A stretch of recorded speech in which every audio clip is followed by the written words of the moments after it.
Welcome to The Greek Current, a podcast by Halk and Kathimerini. I'm your host, Thanos Davelis. Representative McCall, the chairman of the House Foreign Affairs Committee, told Politico this week that he is generally open to selling F-16s to Turkey, even if President Erdogan is reelected on Sunday. Representative McCall is one of four congressional leaders who must all greenlight the $20 billion transaction for it to go through. McCall hastened to add that all four of the lawmakers currently agree on barring sales today. Senator Menendez and Representative Meeks, two of the four lawmakers that would need to approve this sale, have broader conditions than McCall, and they include Ankara halting its belligerence toward Greece. Petros Kasfikis, the Washington, D.C. correspondent for the Athens News Agency and Greece's Mega TV, joins me with the latest analysis from Washington as we break down this development. Petro, great to be back on the Greek Current with you. Great to be here with you, Thanos. Petros, does this latest news reported by Politico mark a major shift from Congressman McCall? No doubt, it is a major shift because it is the first time that he expressed publicly this position.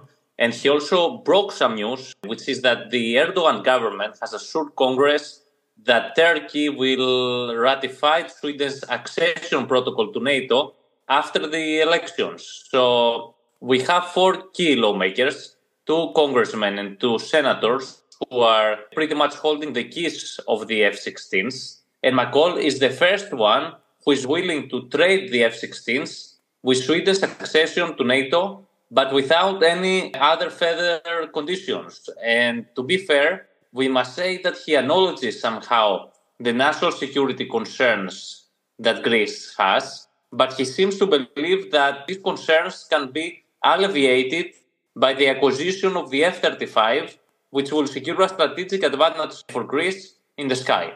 Is McCall's statement indicative of a split beginning to form in what's so far been a bipartisan approach to Turkey, especially from these four key lawmakers? I believe we must differentiate between the broader policy framework towards Turkey and the sale of the F-16s, which is a very specific issue. In terms of the former, there doesn't appear to be a significant divide in this bipartisan approach that we have seen over the last years. Take, for example, Congressman McCall. While he's inclined to approve the sale of the F-16s, he consistently voiced his opposition to key aspects of Turkey's foreign policy and doesn't hesitate to express these disagreements publicly.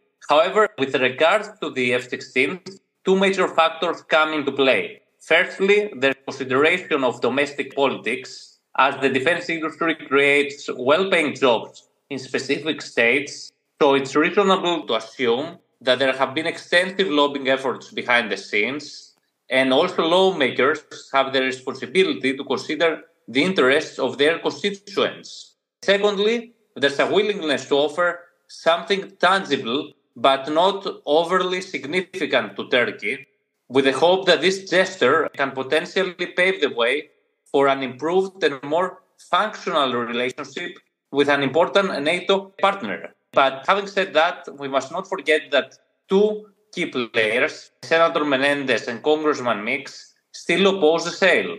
These lawmakers have wider policy considerations in mind, that they will not be satisfied with the mere ratification of Sweden's accession protocol to NATO. Also, we don't know what the final decision of Senator Rees will be. And it will be a mistake to think that Menendez and Meeks are lone voices in the halls of Congress, because there are a lot of other significant lawmakers who continue to express opposition to the sale.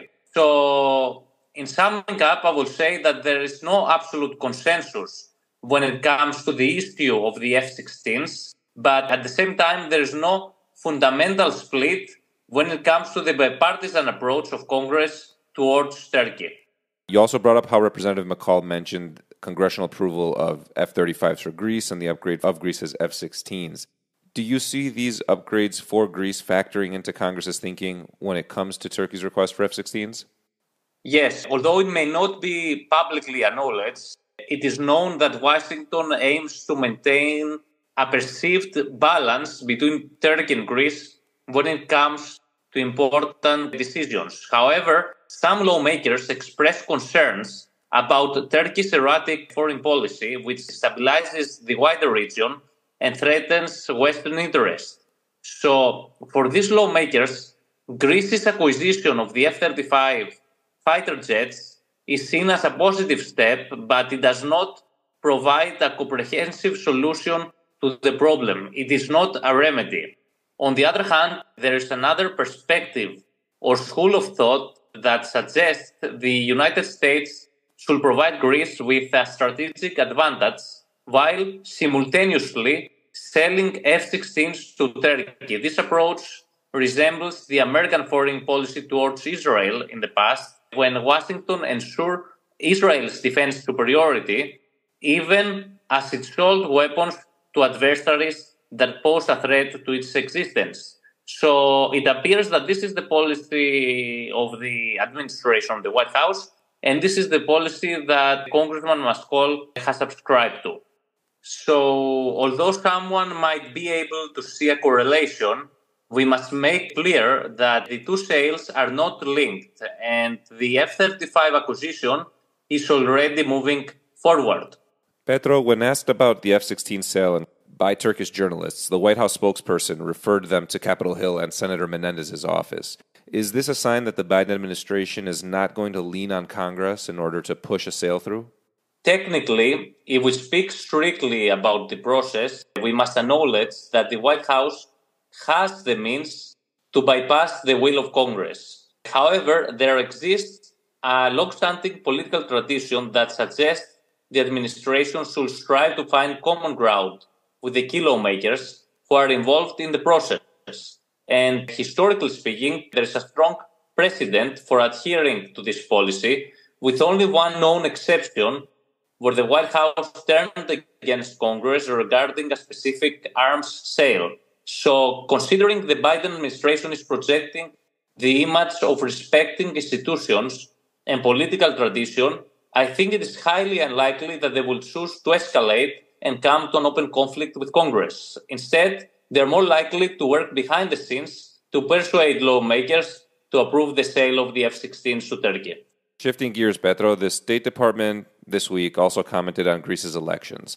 What's the view in Washington on these elections and the prospects for U.S.-Greek ties moving forward?